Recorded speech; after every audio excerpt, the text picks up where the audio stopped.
Hi, this is Keerthi Academy. In the video, we will Python language. So, in the day-to-day life, top level, number 1 level, ஒரு language app develop in the Python language. So, ஒரு high-level language. And high-level data structure use பண்ற ஒரு language அப்படினு சொல்றோம். But ஆனா இது ரொம்ப சிம்பிளான அப்ரோச் கொடுக்குது நமக்கு. சோ இதுல நிறைய டிக்ளரேஷன் இந்த மாதிரியான சின்டாக்ஸ் இதெல்லாம் பாத்தீங்கன்னா ரொம்பவே எலிகண்டா இருக்கும். ஓகே.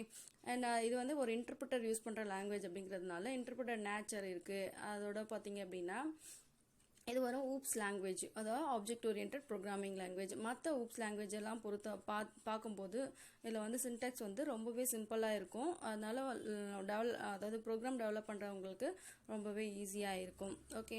ஸோ அதனால தான் பார்த்தீங்க அப்படின்னா இன்னைக்கு எல்லா பிளாட்ஃபார்ம்லேயும் அப்ளிகேஷன் டெவலப் பண்ணுறதுக்கு ரொம்பவே யூஸ் பண்ணுற ஒரு லாங்குவேஜாக இந்த பைத்தான் லாங்குவேஜ் இருக்குது. ஓகே. ஸோ இந்த பைத்தான் லாங்குவேஜ் நீங்கள் லேர்ன் பண்ணணும் அப்படின்னு நினைக்கிறவங்க, இல்லைனா பைத்தான் லாங்குவேஜ் யூஸ் பண்ணி ஒரு அப்ளிகேஷன் டெவலப் பண்ணணும்னு நினைக்கிறவங்க பார்த்தீங்க அப்படின்னா உங்களுக்கான சாஃப்ட்வேர்ஸ் ஆன்லைனில் இருக்குது. ஸோ www.python.org அப்படிங்கிற வெப்சைட்டில் போய் பார்த்தீங்க அப்படின்னா உங்களோட பிசிக்கு ஏற்ற மாதிரி உங்களோட ஓஎஸ்க்கு ஏற்ற மாதிரியான சாஃப்ட்வேர்ஸ் அவைலபிளாக இருக்குது. அதோட இன்டர்பிரிட்டர் அண்ட் அதோட ஸ்டாண்டர்ட் லைப்ரரிஸ் எல்லாமே ஃப்ரீயாக அவைலபிளாக இருக்குது. அதை நீங்கள் டவுன்லோட் பண்ணிக்கலாம். இப்போ நீங்கள் டவுன்லோட் பண்ணணும் அப்படின்னு நினைக்கிறவங்க இந்த வெப்சைட்டில் போயிட்டு வேர்ஷன்ஸ் நிறைய இருக்கும். பைத்தான் 1, பைத்தான் 2, 3 அப்படின்னு சொல்லிட்டு. ஸோ நீங்கள் இப்போ இதுக்கப்புறம் டவுன்லோட் பண்ணுறவங்க பார்த்தீங்கன்னா பைத்தான் 3 வேர்ஷன்ஸில் வரதை நீங்கள் டவுன்லோட் பண்ணிக்கோங்க. அப்போ தான் நிறைய அப்டேட்டடாக இருக்கும் அது. ஓகே. ஸோ இதோட பார்த்தீங்க அப்படின்னா நான் பார்த்தீங்கன்னா இப்போ நான் சொல்கிறது எல்லாமே 3.85 அப்படிங்கிற வேர்ஷன் தான். பைத்தான் 3.85 பற்றி தான் இனி வர கிளாஸஸ் இருக்க போகுது. ஓகே. ஸோ இதில் பார்த்தீங்க அப்படின்னா C++ல இருக்க அந்த டேட்டா டைப்ஸ் இருக்கு இல்லையா, அந்த டைப்ஸு அதோட ஃபங்க்ஷன்ஸ் எல்லாமே இருக்குது. அது இல்லாமல் நிறைய newer functions and data types இதில் இம்ப்ளிமெண்ட் பண்ணியிருக்காங்க. ஓகே. பைத்தான் பார்த்தீங்கன்னா ஒரு சிம்பிளாக ஒரு ரியல் ப்ரோக்ராமிங் லாங்குவேஜ் சிம்பிளாக இருக்கும். அண்ட் இதில் பார்த்தீங்க அப்படின்னா டேட்டா ஸ்ட்ரக்சர் பார்த்தீங்கன்னா ஹை லெவலில் டேட்டா ஸ்ட்ரக்சர் இருக்குது. அதனால மற்ற அதாவது லாங்குவேஜஸ், அதாவது ஷெல் ஸ்கிரிப்ட் லாங்குவேஜஸ், பேட்ச் ஃபைல்ஸ்லாம் ஆஃபர் பண்ணுறதை விட இது அதிகமாகவே ஆஃபர் பண்ணுது. அண்ட் எரர் கரெக்ஷன் பார்த்தீங்க, எரர் செக்கிங் அண்ட் கரெக்ஷனில் பார்த்தீங்கன்னா சி லாங்குவேஜ் ஆஃபர் பண்ணுறதை விட அதிகமான ஒரு எரர் கரெக்ஷன் இதில் எரர் செக்கிங் அண்ட் கரெக்ஷன் இதில் பண்ணுறாங்க. ஓகே. அதோட பார்த்தீங்க அப்படின்னா இதில் பில்டின் டேட்டா டைப்ஸ் நம்ம ஆல்ரெடி பார்த்த மாதிரி C++ல இருக்க பில்டின் டேட்டா டைப்ஸை விட இதில் ஹை லெவலில் அதாவது நிறையவே உங்களுக்கு ஆஃபர் பண்ணுறாங்க. அதே மாதிரி ஃப்ளெக்சிபிள் அரேஸ் அண்ட் டிக்ஷனரிஸ் இதில் நிறையவே இருக்குது. ஓகே. ஓகே. இந்த ரீசன்ஸால தான் பார்த்தீங்கன்னா பைத்தான் பேர்ல், அவேக் அப்படிங்கிற இந்த லாங்குவேஜஸ்லாம் விட ரொம்பவே நிறைய யூஸ் பண்ணுற ஒரு லாங்குவேஜாக இருக்குது. ஸோ இந்த பைத்தான் லாங்குவேஜ் பார்த்தீங்க அப்படின்னாக்கா நம்ம ப்ரோக்ராம் ரைட் பண்ணுறோம் இல்லையா, அந்த ப்ரோக்ராமிங்கை உங்களுக்கு மாடியூல்ஸாக ஸ்ப்ளிட் பண்ணுற மாதிரியான ஆப்ஷன்ஸ் இருக்குது. ஸோ உங்களோட ப்ரோக்ராமிங் கோடிங்கை நீங்கள் மாடியூல்ஸாக ஸ்ப்ளிட் பண்ணிக்கலாம். அந்த ஸ்ப்ளிட் பண்ண மாடியூல்ஸை பார்த்தீங்க அப்படின்னா ரீயூஸ் பண்ணிக்க முடியும். ஓகே.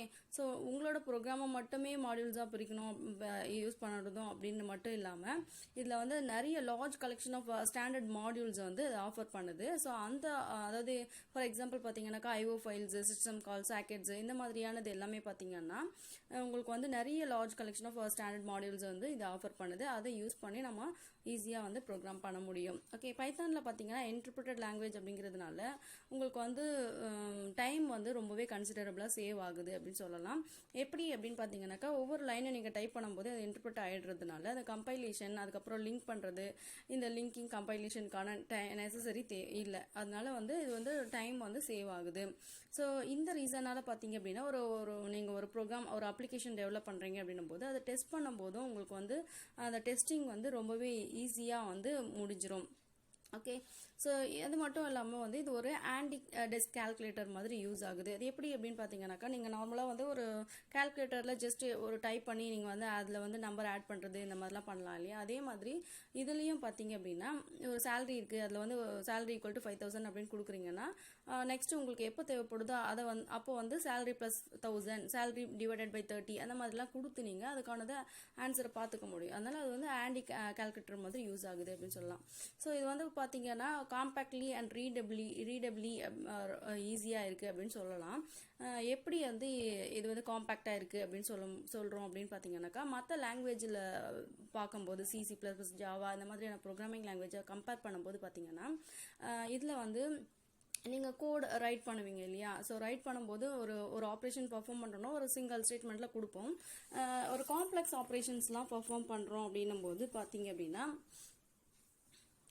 ஸோ அப்படி பண்ணும்போது வந்து உங்களுக்கு ஸோ அந்த சிங்கிள் ஸ்டேட்மெண்ட்டில் வந்து நீங்கள் காம்ப்ளெக்ஸ் ஆப்ரேஷன்ஸ்லாம் பர்ஃபார்ம் பண்ண முடியும். ஒவ்வொரு ஆப்ரேஷனுக்கும் ஒரு ஸ்டேட்மெண்ட் கொடுக்குற மாதிரி இருக்கும். பட் இதில் பார்த்தீங்கன்னா எவ்வளோ பெரிய காம்ப்ளெக்ஸ் ஆப்ரேஷன் வேணாலும் சிங்கிள் ஸ்டேட்மெண்ட்டில் நம்ம கொடுக்க முடியும் பைத்தானில். அதே மாதிரி வந்து குரூப்பிங் அப்படின்னு பார்த்தீங்கன்னா, ஒரு கிளாஸ் இருக்குது. ஸோ கிளாஸ் இருக்குது அப்படின்னா அந்த கிளாஸோட ஃபங்க்ஷன்ஸ் எல்லாம் வந்து எப்படி வந்து குரூப் பண்ணும்போதுன்னா கர்லி ப்ராக்கெட்ஸ் கொடுத்து பண்ணுவோம். ஸோ இதில் வந்து அந்த மாதிரி கிடையாது. இன்டென்டேஷன் அப்படிங்கிற ஒரு கான்செப்ட் நம்ம யூஸ் பண்ணுவோம். ஸோ இன்டென்டேஷன் அப்படிங்கிறதுனால வந்து உங்களுக்கு கோட் வந்து ரெடியூஸ் ஆகும். அதே மாதிரி பார்த்தீங்கன்னா இதில் வந்து டிக்ளரேஷன், வேரியபிள் டிக்ளரேஷனோ இல்லை ஆர்குமெண்ட் டிக்ளரேஷனோ நமக்கு தேவைப்படாது. அதனால வந்து கோட் வந்து ரொம்பவே கம்மியாக இருக்கும். தேவைப்படும் போது நம்ம ஜஸ்ட் டேட்டா வேரியபிள் நேம் கொடுத்து யூஸ் பண்ணிக்கலாம். ஓகே, இந்த ரீசன்ஸ்க்காக தான் பார்த்தீங்கன்னா ஒரு காம்பேக்டான ஒரு லாங்குவேஜ் அப்படின்னு சொல்கிறோம். அண்ட் இதில் பார்த்தீங்க அப்படின்னா ஸோ ஆல்ரெடி நம்ம பார்த்த இந்த எல்லா ரீசன்ஸ்க்காகவும் பார்த்தீங்க அப்படின்னா இது வந்து ஒரு எக்ஸ்டென்சிபிள் லாங்குவேஜ் அப்படின்னு சொல்கிறோம். ஓகே, ஸோ நம்ம இது வரைக்கும் பார்த்த இந்த ரீசன்ஸால் பார்த்தீங்க அப்படின்னா பைத்தானில் வந்து ஒரு எக்ஸ்டென்சிபிள் லாங்குவேஜ். அதோட லைப்ரரி ஃபைல்ஸ் வந்து பார்த்தீங்கன்னா பைனரி ஃபார்மில் இருக்கிறதால மேக்ஸிமம் ஸ்பீடில் வந்து உங்களுக்கு ஆப்ரேஷன் வந்து கம்ப்ளீட் பண்ணி கொடுக்கும்.